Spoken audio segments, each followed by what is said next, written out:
Okay, so today's topic is density and relative density. ये सबसे पहले दो टॉपिक है और रिलेटिव डेंसिटी का मेजरमेंट भी हम लोग करेंगे using Archimedes principle of different objects. Very easy, very simple topic. तुम्हारे टेक्स्ट बुक में देखोगे तो बहुत सारी चीजें बताई है, but we are going to just discuss it, and I'm going to give you some simple formulae. You remember them, use them, it will be easy. ठीक है, so we'll finish this part today. I'm not sure about the third part, flotation. If we can finish it. Let's see. इतना पहले ये वाला तो try कर ही लेते हैं. ओके, सबसे पहले डेंसिटी. डेंसिटी क्या होता है पता है? Density is the measure of how tightly the particles of an object are packed inside the object. किसी भी ऑब्जेक्ट के अंदर उसके पार्टिकल्स कितने टाइटली पैक्ड है उसका मेजर है डेंसिटी. अगर अंदर से पोरस है, पोरस मतलब अंदर से अगर खाली है कोई भी ऑब्जेक्ट, हॉलो है, तो उसकी डेंसिटी कम होगी ना, क्योंकि पार्टिकल्स नहीं है अंदर. तो शिप क्यों फ्लोट करती है, आयन की बनती है फिर भी, क्योंकि शिप अंदर से खाली होती है. भले आयन से बनी है लेकिन अंदर से तो खाली है ना, अंदर से तो हल्का है वो. So the amount of particles which are stuffed inside are less, and that's why the ship floats, because of its average density being less than the density of water. So density का जो formula है that is mass upon volume. 8th में भी पढ़ा है तुमने, density is mass upon volume. ठीक है, डेंसिटी का जो सिंबल है दैट इज रो. मास का सिंबल है m, वॉल्यूम का सिंबल है v. मास का एसआई यूनिट है kg, वॉल्यूम का एसआई यूनिट है मीटर क्यूब. तो डेंसिटी का जो एसआई यूनिट है that is kg per metre cube. इसको ऐसे भी लिख सकते हैं या फिर ऐसे लिख सकते हैं kg पर मीटर क्यूब. समझ में आया? ये डेंसिटी है. इसमें पहले भी हमने यूज किया है, ये ऐसा कुछ नया नहीं है, but since this part is only about density so I have to tell you. अच्छा, इसका एक सीजीएस यूनिट भी है, ग्राम पर सेंटीमीटर. इसको ऐसे भी लिख सकते हैं, gram centimetre raise to -3, gram per centimetre cube. ठीक है, सो दोनों यूनिट के ऊपर क्वेश्चंस आएंगे. किसी किसी में KG per metre cube use करेंगे वो लोग, किसी किसी में gram per centimetre cube. So you should be able to convert from one form to another very efficiently. और उसका जो रिलेशन है वो बहुत इजी है. 1 gram per centimetre cube is equal to 1000 kg per meter cube. This is the relationship, please note it down. 1 gram per centimetre cube is equal to 1000 kg per metre cube. मतलब अगर तुम्हें gram per centimetre cube से kg per metre cube में convert करना है, so you will multiply by 1000. If you want to convert density of a substance from kg per meter cube, that is SI unit, to CGS unit, gram per centimeter cube, divide by 1000. Water की density of water is rho. Rho symbol of density. Rho W means density of water. देखो मैंने थोड़ा सा artistic way में लिखा था, actually it is like this, rho, RHO. It's a Greek letter. Okay, it's a symbol of density. Okay, so density of water is 1000 kg per meter cube. Density of water is 1000 kg per meter cube. Density of water is 1000 kg per meter cube. It is also equal to 1 gram per centimeter cube. मतलब अगर तुम्हारे पास 1 metre cube जितना water है, volume 1 metre cube is huge, तो उसका मास जो होगा वो 1000 kg होगा. अगर तुम्हारे पास 1 सेंटीमीटर क्यूब जितना वाटर है उसका मास होगा 1 ग्राम. ठीक है. अच्छा, डेंसिटी और टेम्परेचर का भी एक रिलेशन है, बताता हूँ मैं तुमको. relation of density with temperature. Relation of density with temperature. See, density usually is inversely proportional to temperature. मतलब अगर टेम्परेचर बढ़ेगा तो डेंसिटी कम होगी. टेम्परेचर बढ़ने पे चीजें एक्सपांड होती है, एक्सपांड होने से वॉल्यूम बढ़ता है, वॉल्यूम बढ़ने से डेंसिटी कम होती है. सो मोर टेम्परेचर लेस डेंसिटी. एयर का भी सेम है. On heating air expands. ठीक है. When it expands it goes up. ठीक है. हॉट एयर बलून में सेम प्रिंसिपल यूज होता है, तुम्हारा वाटर साइकिल में सेम प्रिंसिपल यूज होता है. On heating, air expands. When air expands, it rises up. On cooling, air contracts. And when it contracts, its density decreases, so it sinks down. ठीक है. So density का actually temperature के साथ एक inverse variation है, inverse relation है. But ये सारे ऑब्जेक्ट्स के लिए है except water. Except water. Except water के. क्यों एक्सेप्ट वाटर के? क्योंकि वाटर में एनामलस एक्सपांशन होता है. ये तुमने पहले भी पढ़ा हुआ है. Anomalous expansion. Water shows anomalous expansion. Anomalous मतलब उसमें कुछ एनामली है. एनामली मतलब defect.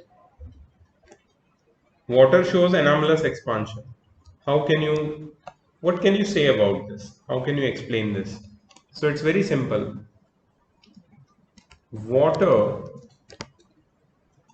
expands on heating beyond 4 degree Celsius.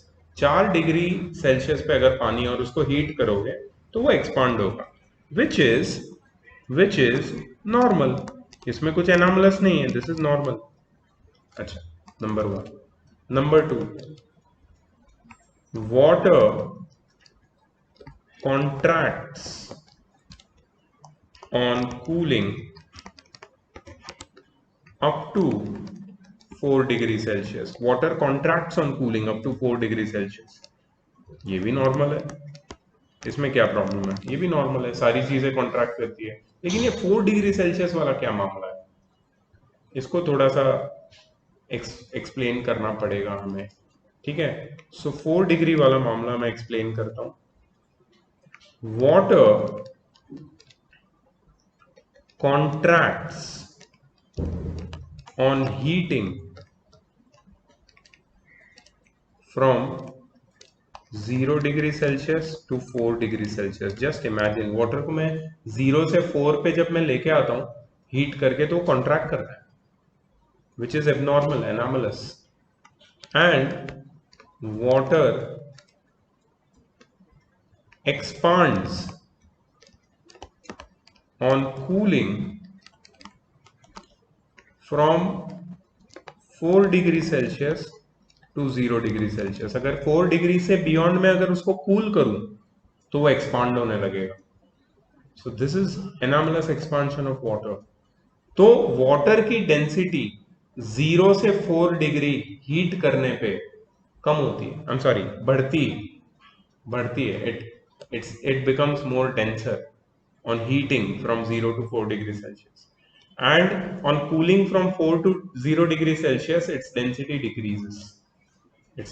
decreases. That's why water does not follow this relation which every other substance follows with density and temperature. Water has a little bit of anomalous behavior when with respect to temperature and density. So that was also one of the important things which I wanted to tell you. ठीक है. सो ये कुछ चीजें हो गई density के. अब मैं आता हूं नेक्स्ट टॉपिक पे, that is relative density.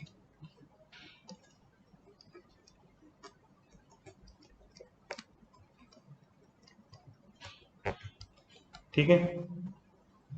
So relative, अच्छा, उससे पहले एक चीज, ये जो मैंने वाटर की डेंसिटी बताई ना तुम्हें, रो डब्ल्यू, वाटर की डेंसिटी, याद रखना this is at 4 degree Celsius. ये जो वाटर की डेंसिटी है ये हमेशा नहीं होती ऐसी, ये 4 डिग्री सेल्सियस की density.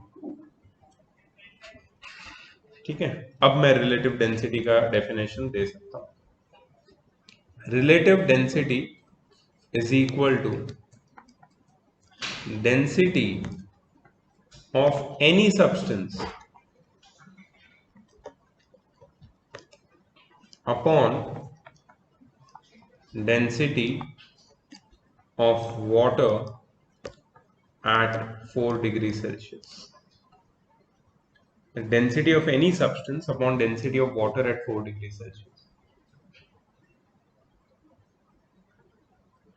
Density of any substance upon density of water at 4 degrees Celsius.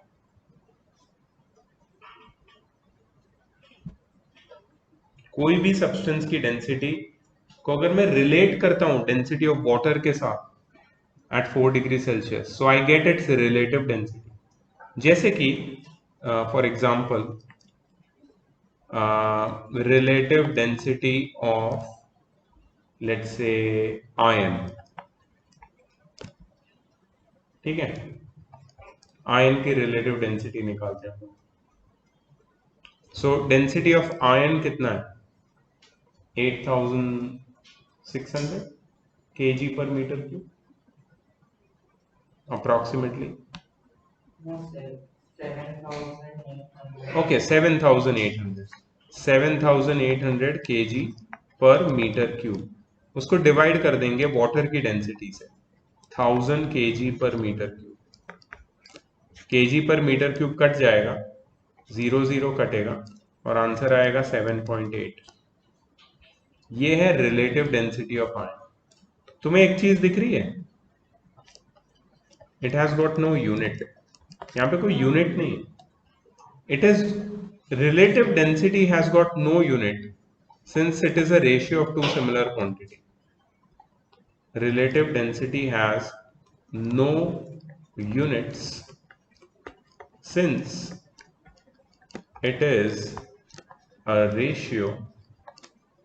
it is a ratio of two similar quantities. Relative density has no units since it is a ratio of two similar quantities.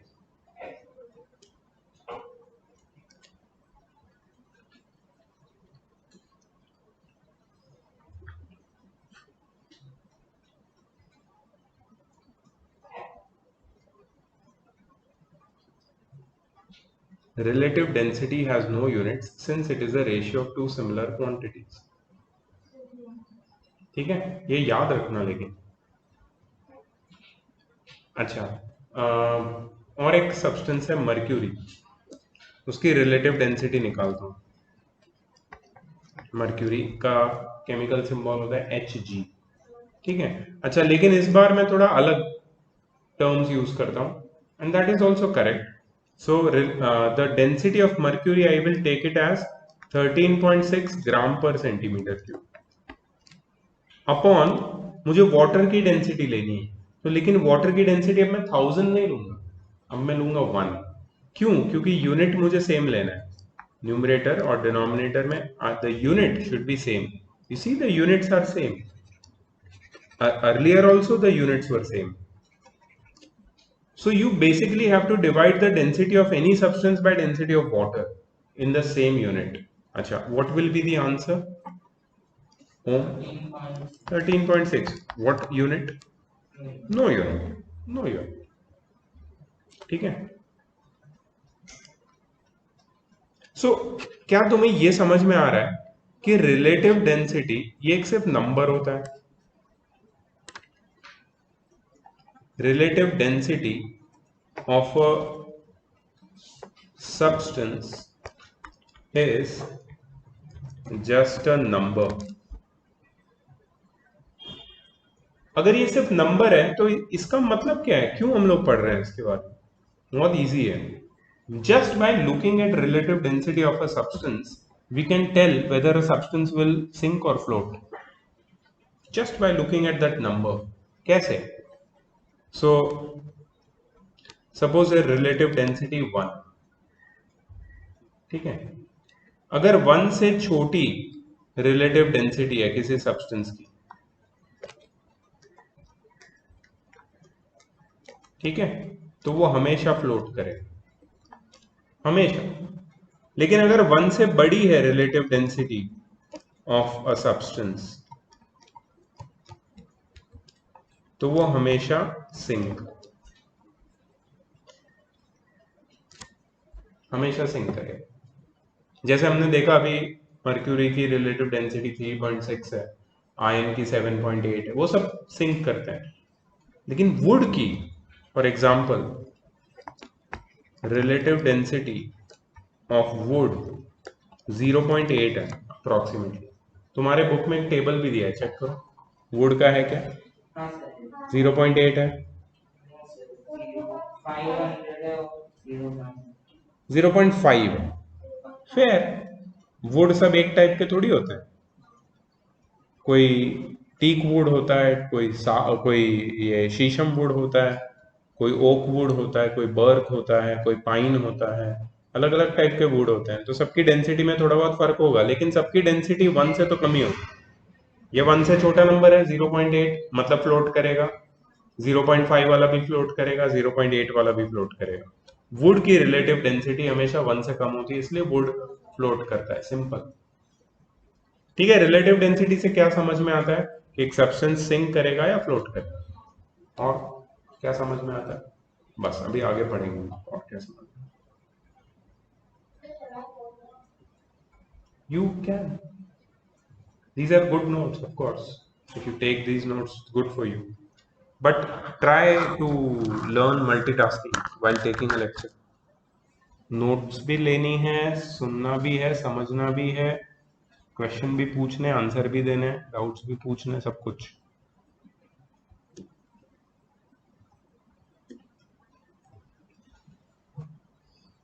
ठीक है. ये तो basic चीजें बताई है मैंने अभी तक अबाउट डेंसिटी, रिलेटिव डेंसिटी. अब इसके साथ हम लोग आर्किमिडीज प्रिंसिपल को कंबाइन कर लेंगे, और हम लोग किसी कुछ सब्सटेंस की रिलेटिव डेंसिटी निकालने के फॉर्मूले भी हम लोग डिस्कस कर लेंगे. And then we will also discuss a formula which gives us the ratio of a substance which floats on water with some portion of itself above the surface of water.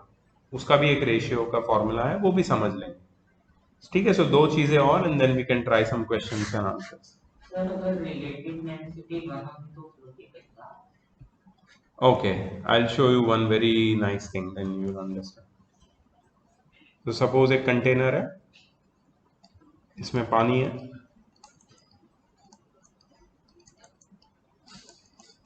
और एक object यहां पे.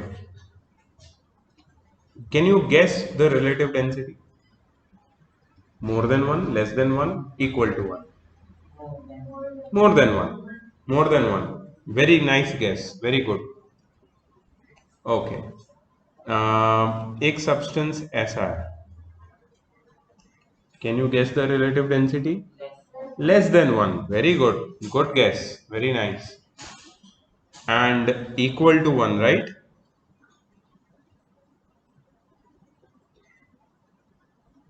Is the substance floating? Yes. But complete part of the body of the substance is within the water. जब human body float करती है ना, तो ऐसे ही फ्लोट करती है. स्विमिंग आती है? स्विमिंग आती है?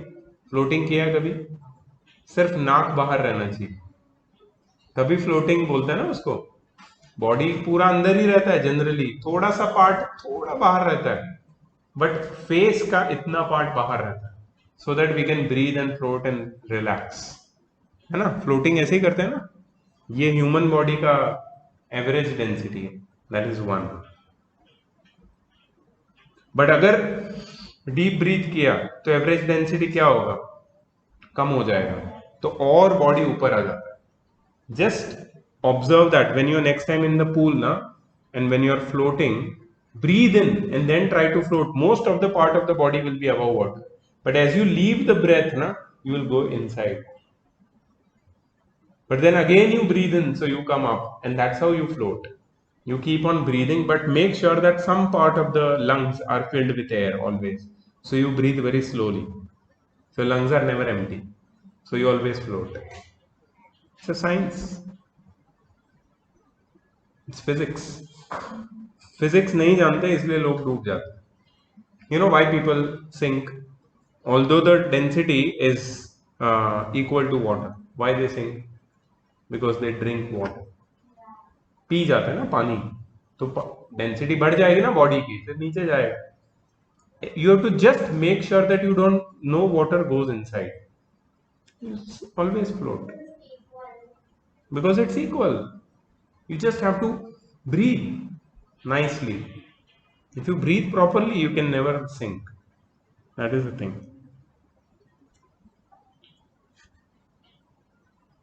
ठीक है, फ्लोटिंग सिंकिंग का ये कॉन्सेप्ट भी क्लियर हुआ तुम्हारा. अब आगे देखो some important things.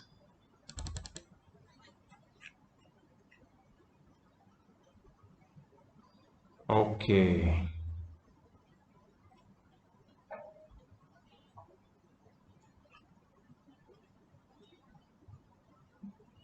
I want you to write some फॉर्मूले. ठीक है, I hope you can see the फॉर्मूले on screen. Okay, number one, first formula. मैं क्यों लिखवा रहा हूं उसका रीजन मैं तुम्हें बताता हूँ. न्यूमेरिकल जब आएगा ना तुम्हारे सामने, तो पता नहीं कौन सा फॉर्मूला यूज करना पड़ेगा. सो you should be ready with all of them. उनका सबका मीनिंग एक ही है. They all mean the same thing, but the way of saying that same thing is different. That's why you to write number one, first formula. Relative density is equal to mass of body upon mass of water at 4 degrees Celsius of equal volume, or of volume equal to that of the body. Actually relative density का formula अभी हमने देखा, density of substance upon density of water at 4 degrees Celsius, है ना. But density का formula क्या है, mass upon volume, mass upon volume. Volume volume cut जाएगा, mass upon mass. So this is that formula, mass upon mass. Mass of body upon mass of water. दोनों का volume equal होना चाहिए और water 4 degree पे होना चाहिए. That is the first formula, please note it down. Mass of body upon mass of water at 4 degree Celsius.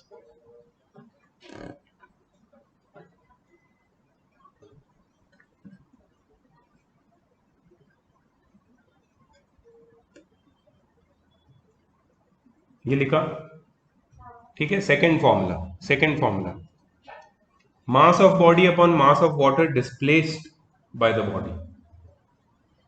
Mass of water of volume equal to that of body is equal to mass of water displaced by the body.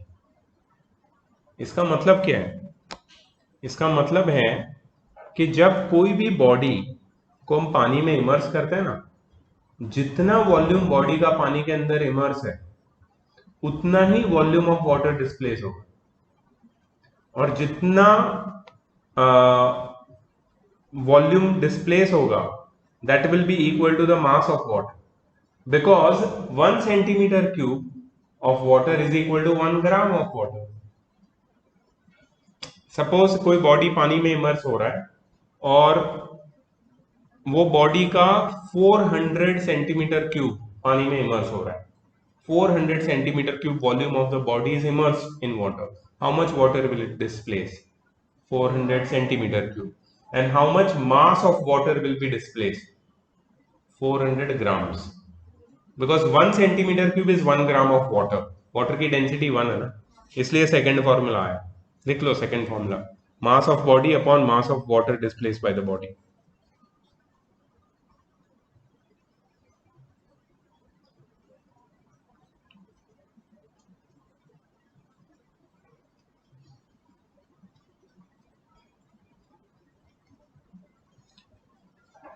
ठीक है। Third formula में क्या दिया है, weight of body upon weight of water displaced by body. Mass और weight एक ही बात है, अगर मास इक्वल है तो वेट भी उतना ही होगा, लिख लो।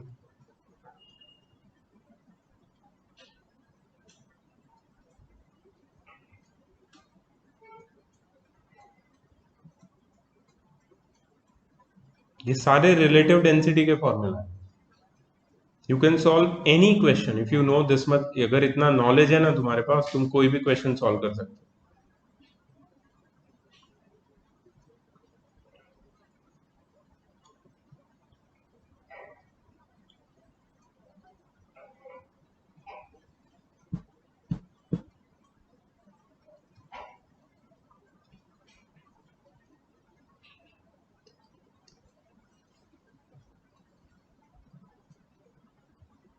लिखा third formula. Fourth formula, weight of body upon loss in weight of the body in water. See, weight of water displaced is equal to upthrust, which is equal to loss in weight of the body in water. So तुम weight of body upon loss in weight of the body in water या फिर upthrust bracket में लिख दो उसको। ये हो गया फोर्थ फॉर्मूला। फिर फाइनल फिफ्थ फॉर्मूला बताता हूं।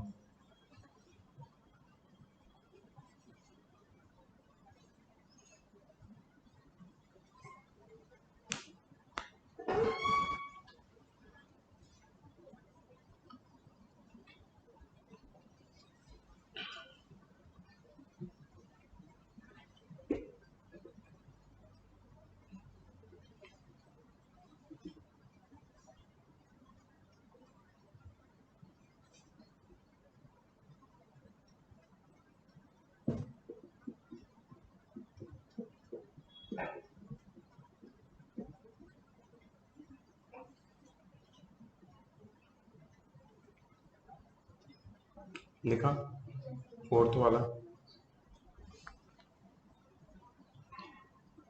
And the last one, and the most important one, fifth formula of relative density, weight of body in air upon weight of body in air minus weight of body in water.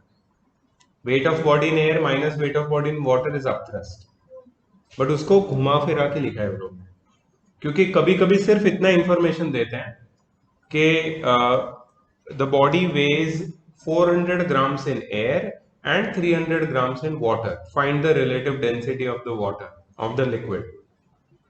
तो तुम ये formula use कर, please right it down. Wait of body in air upon weight of body in air minus weight of body in water.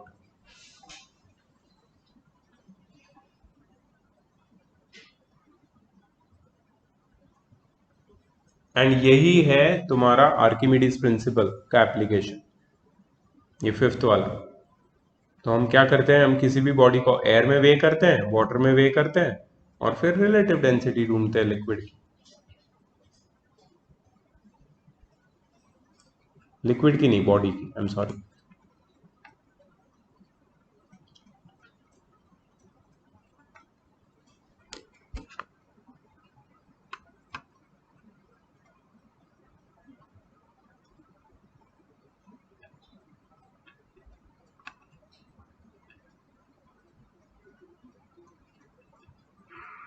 ठीक है, सारे formula लिख दिए, okay. ठीक है, अब क्या इंपॉर्टेंट है मैं बताता हूँ।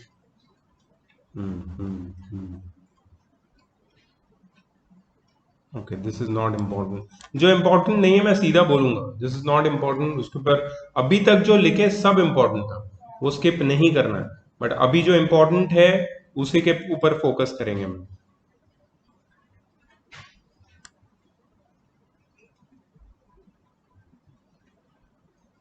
ओके, अब तुम्हें लिखना है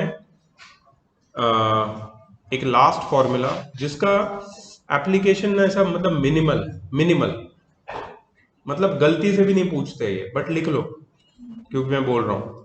क्या लिखना है, determination of relative density of a liquid bye Archimedes principal.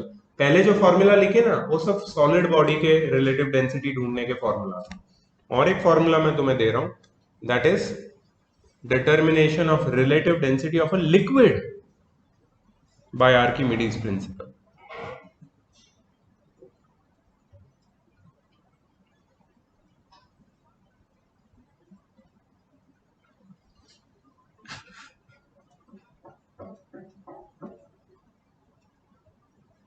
ठीक है, determination of relative density of a liquid bye Archimedes principal. और सिर्फ एक फॉर्मूला लिखना है तुम्हें, और कौन सा फॉर्मूला है वो, ये वाला, weight of body in air minus weight of body in liquid upon weight of body in air minus weight of body in water।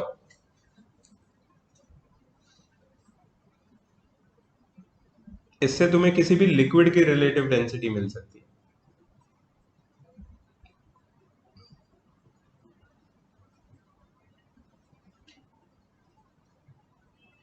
weight of body in air minus weight of body in liquid upon weight of body in air minus weight of body in water।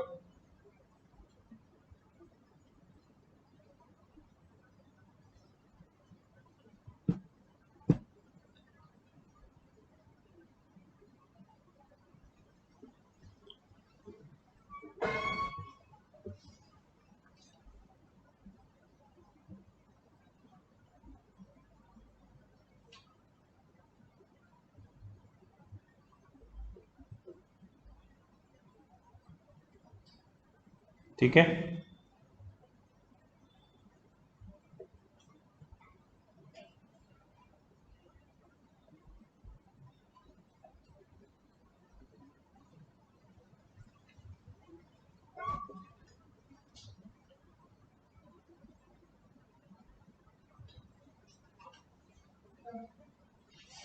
okay, we are also done with this part. Now I am going to discuss some numericals and some theory with you। Theory तो मैं तुम्हें देने वाला हूँ homework के लिए, ठीक है। सो प्लीज मार्क करो कौन से क्वेश्चन दे रहा हूँ। और देखो, अगर मुझे लगता है कि कुछ डिफिकल्ट क्वेश्चन है तो मैं डिस्कस करूंगा, अगर मुझे लगता है कि इसका आंसर तुम लिख सकते हो तो मैं नहीं करूंगा डिस्कस, बट मार्क करो। Question number 1, define the term density. कर सकते हो ना? Density of a substance is the ratio of mass to the volume of that body. ठीक है, इसके बाद क्वेश्चन नंबर 4,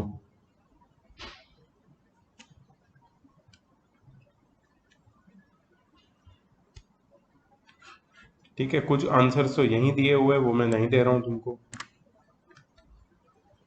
क्वेश्चन नंबर 9 अभी पढ़ा है मैंने, रिलेटिव डेंसिटी क्या होता है। Question number 11, differentiate between density and relative density दिया हुआ है बुक में, एक छोटे टेबल में, अगर तुम्हें प्रॉब्लम है तो वहां से देख सकते हो।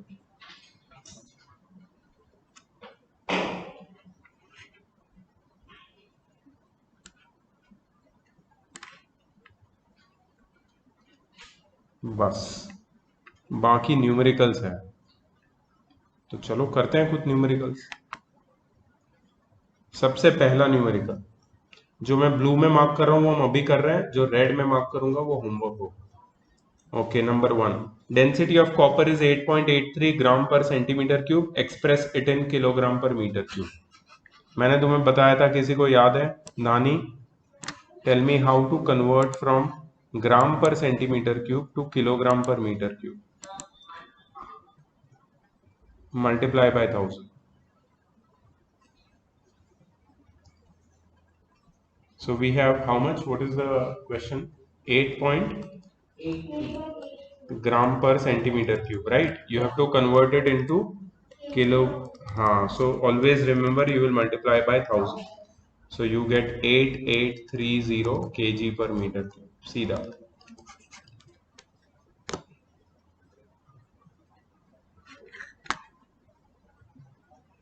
ठीक है ना, इजी है, नो नीड टू कॉपी और राइट। अच्छा, नेक्स्ट क्वेश्चन जो मैं दे रहा हूँ तुम लोग बुक में भी देख सकते हो। अच्छा, मर्क्यूरी की रिलेटिव डेंसिटी ओरली बताओ। 13.6। State its density in CGS unit.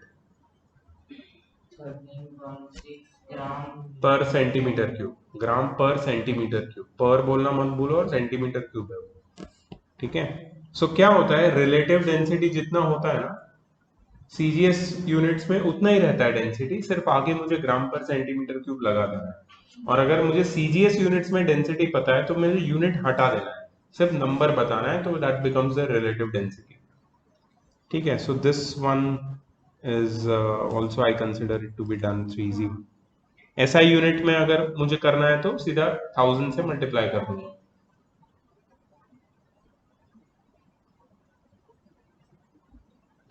Okay, next question is question number 5. Calculate the mass of a body whose volume is 2 meter cube and relative density is 0.52 और तुम्हें ढूंढना है मास। ओम, सबसे पहले बताओ क्या करेंगे?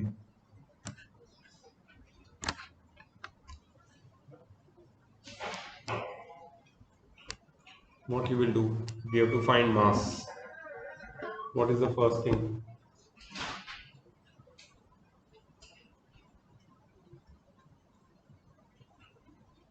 इतना डिफिकल्ट नहीं question. Sorry, which question is this? तुम क्या सो रही हो क्या? Question number 5।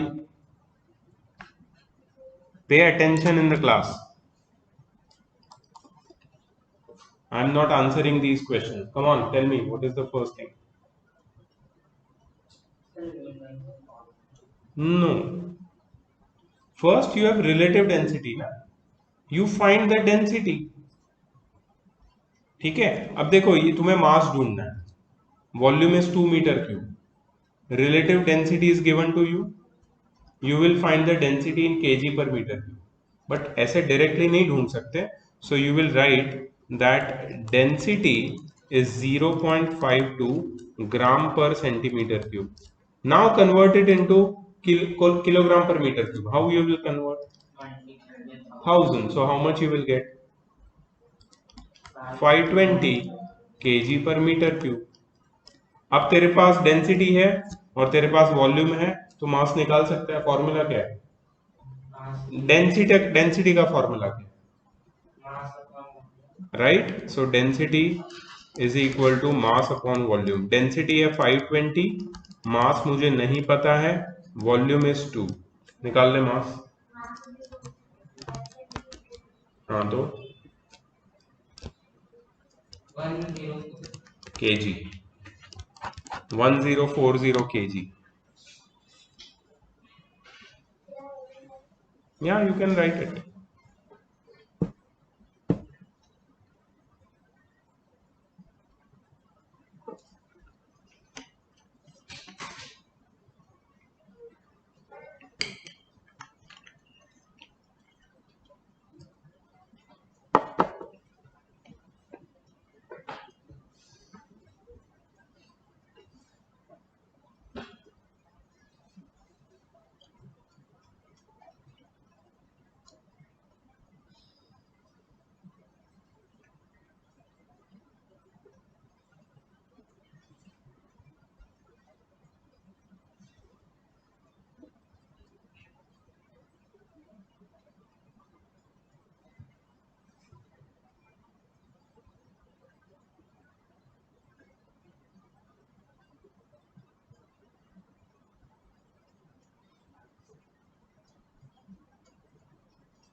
Done?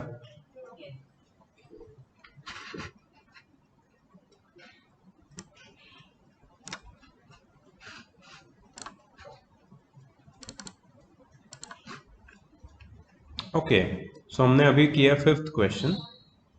I am giving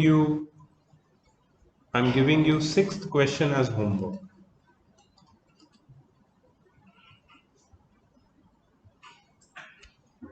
6th question is homework. 7th question हम लोग अभी डिस्कस करेंगे। A piece of stone of mass 113 grams, लिखो mass is equal to 113 grams.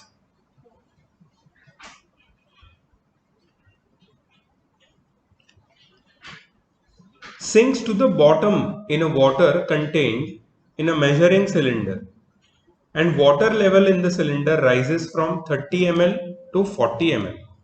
Calculate the relative density of the stone. क्या हुआ? क्या हुआ? Water को स्टोन को हमने वाटर में डाला, स्टोन का मास मुझे पता है, उसको हमने पानी में डाला और पानी का लेवल बढ़ गया. एग्री? ओके. अच्छा, can you tell me mass of stone? Can you tell me volume of water displaced?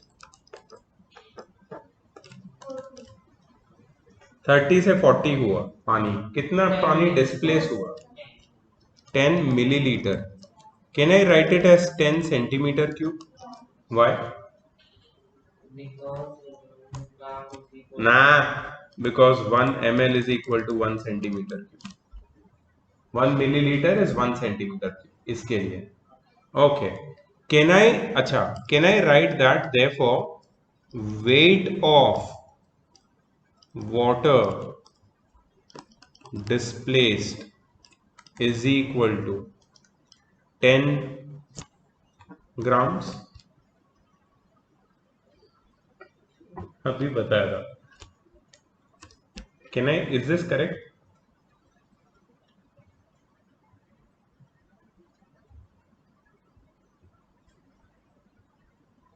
नहीं?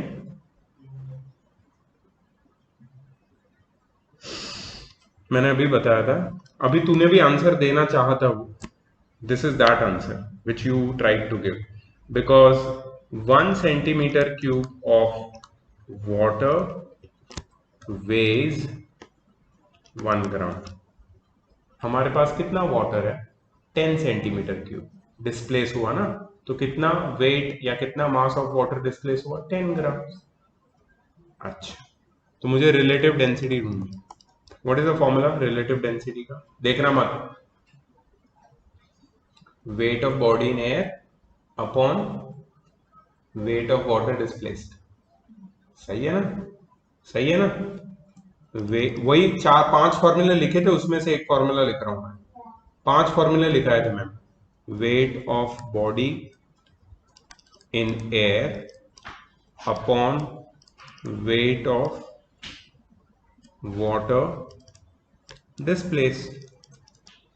मास भी बोल सकते हैं, वेट भी बोल सकते हैं, कोई फर्क नहीं पड़ता. रेशियो 113 अपॉन 10 कितना हो जाएगा? यूनिट क्या होगा?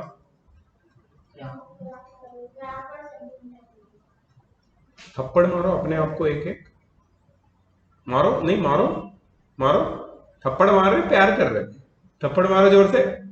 थप्पड़ मारो और जोर से, और जोर से थप्पड़. क्यों क्यों मार रहे हो थप्पड़? क्योंकि रिलेटिव डेंसिटी का कोई यूनिट नहीं होता. It is a pure number. और तुम ये सब भूल जाते हो बार बार. हाँ? कोई बात नहीं, गलती तुम्हारी नहीं, इसलिए थप्पड़ तुम खुद ही मारो अपने आप.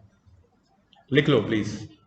अच्छा question, so good question it was, which actually measured the concept. Prajakta, why are you not coming to the class? Actually, I'm not well. Okay.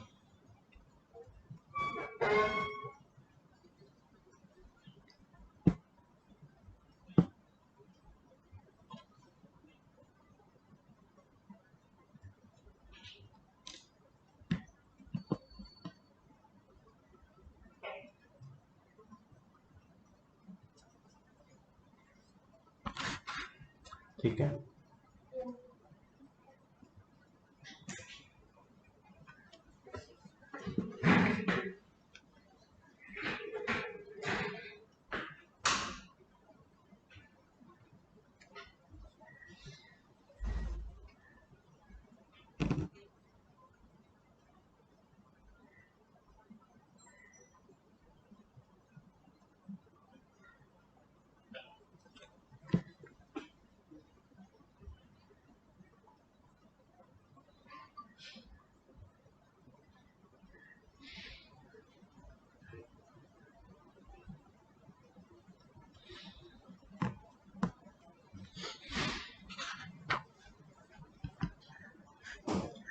Okay, let's go to the next question.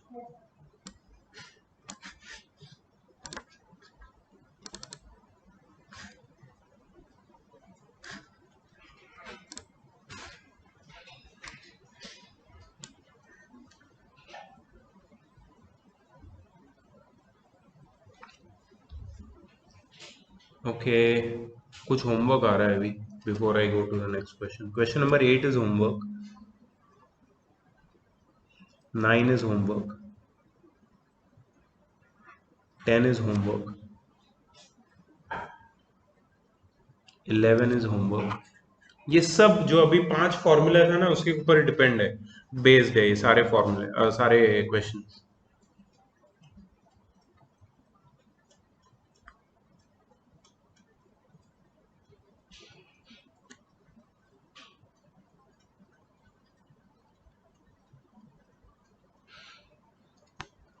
Twelve is homework,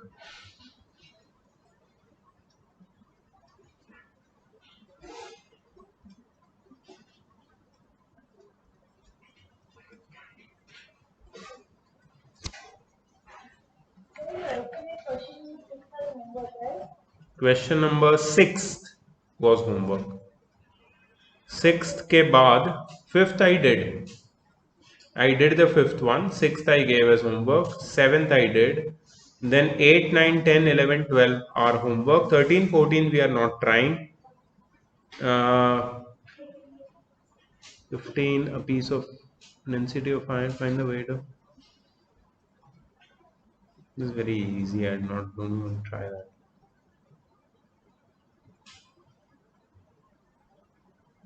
Okay, I think it's enough.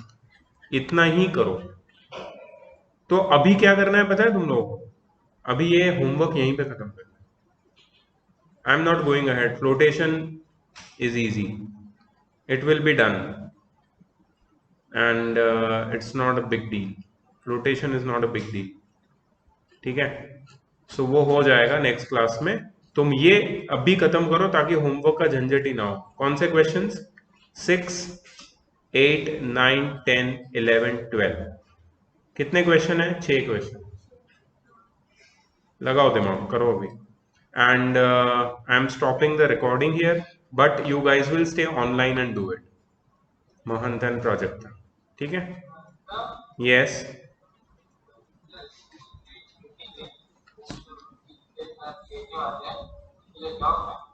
किसके लिए? 5:30 तक तो कुछ भी नहीं कर सकते ना. 5:30 तक तो मेरा क्लास है. ये प्रायोरिटी है, ये अभी करना है. ये सारे क्वेश्चन अभी सॉल्व हो जाने चाहिए 5:30 तक. उसके बाद जो मीटिंग करना है करो.